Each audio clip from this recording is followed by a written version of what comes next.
હા ફ્રેન્ડ્સ, જય જય જય જય જય દ્વારકાધીશ. આજનો દિવસ વિશેષ દિવસ, ગીતા જયંતિનો દિવસ અને સમગ્ર આહિર સમાજ દ્વારિકાને ધામ. ખાસ આપણી સાથે આહિર સમાજનું એક અગ્રણી, એક ગૌરવ અને જે દ્વારકાધીશના પરમ ભક્ત એવા ગુજરાત ભાજપ પ્રદેશના મહામંત્રી રઘુભાઈ હુંબલ છે.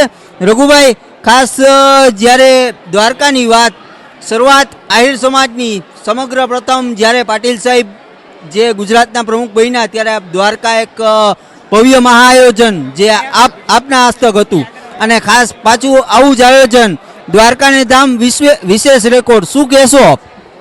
ભગવાન દ્વારકાધીશની કૃપાથી સમગ્ર આહિર સમાજ અવારનવાર આવા કાર્યક્રમો કરતો હોય છે. ત્યારે અગાઉ આપણે એક ધજાનો ખૂબ મોટો કાર્યક્રમ ભગવાન દ્વારકાધીશના આશીર્વાદ લેવા માટે કરેલો અને આજે જે ઇતિહાસ બનવા જઈ રહ્યો છે આહિરાણી મહારાસ, કે ખૂબ આખા ગુજરાતમાંથી તમામ જિલ્લાઓમાંથી એટલી બધી બહેનો આવી છે કે ન ભૂતો ન ભવિષ્યો, એવો મોટો કાર્યક્રમ કાલે મહારાષ્ટ્રનો થવા જઈ રહ્યો છે. અને આજે જે આખા ગુજરાતમાંથી આહિરો જ્યારે અહીંયા દ્વારકા નગરીની અંદર આવ્યા છે ત્યારે ભગવાન દ્વારકાધીશની અત્યારે ધજાજીનું આયોજન હતું અને આપણા આદરણીય મંત્રી શ્રી મુળુભાઈ, બેરા ભીખુભાઈ, જીતુભાઈ અને અમારા તમામ આગેવાનો સાથે મળી અને ખૂબ મોટી સંખ્યામાં આખા ગુજરાતમાંથી તમામ આગેવાનો આજે દ્વારકા નગરીની અંદર છે. અને કાલે સવારમાં 5 વાગ્યાથી મહારાષ્ટ્રનું આયોજન જે થઈ રહ્યું છે તેમાં પણ આ આહિરાણીઓ લગભગ અંદાજિત 55,000 આહિરાણીઓ મહારાષ્ટ્રમાં જોડાવાની છે. એક આખા ગુજરાતમાં બહુ મોટો ઇતિહાસ બનવા જઈ રહ્યો છે.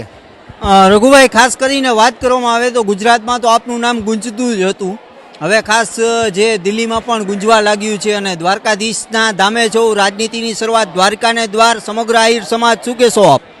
ભગવાન દ્વારકાધીશની કૃપાથી તમામ પ્રકારના ક્ષેત્રની અંદર આહિર સમાજ આગળ વધી રહ્યો છે. ક્યાંક ને ક્યાંક આહિર સમાજના દીકરા તરીકે અમને પણ ક્યાંક ને ક્યાંક ભગવાન દ્વારકાધીશના આશીર્વાદથી તકો મળી રહી છે. અમે સમાજની સેવા કરવામાં ક્યાંય પાછી પાની નહીં કરીએ, એ જ પ્રાર્થના. રઘુભાઈ, ફર્સ્ટ જે ફંક્શન હતું આપનું દ્વારકામાં, સમગ્ર આહિર સમાજ જોડાયો હતો અને આજે પણ જ્યારે સમાજનું ફંક્શન છે, આપ સુરતથી દ્વારકા જે ટાઈમ મેળવી અને આજ દ્વારકા ધામમાં કેવું ફિલિંગ?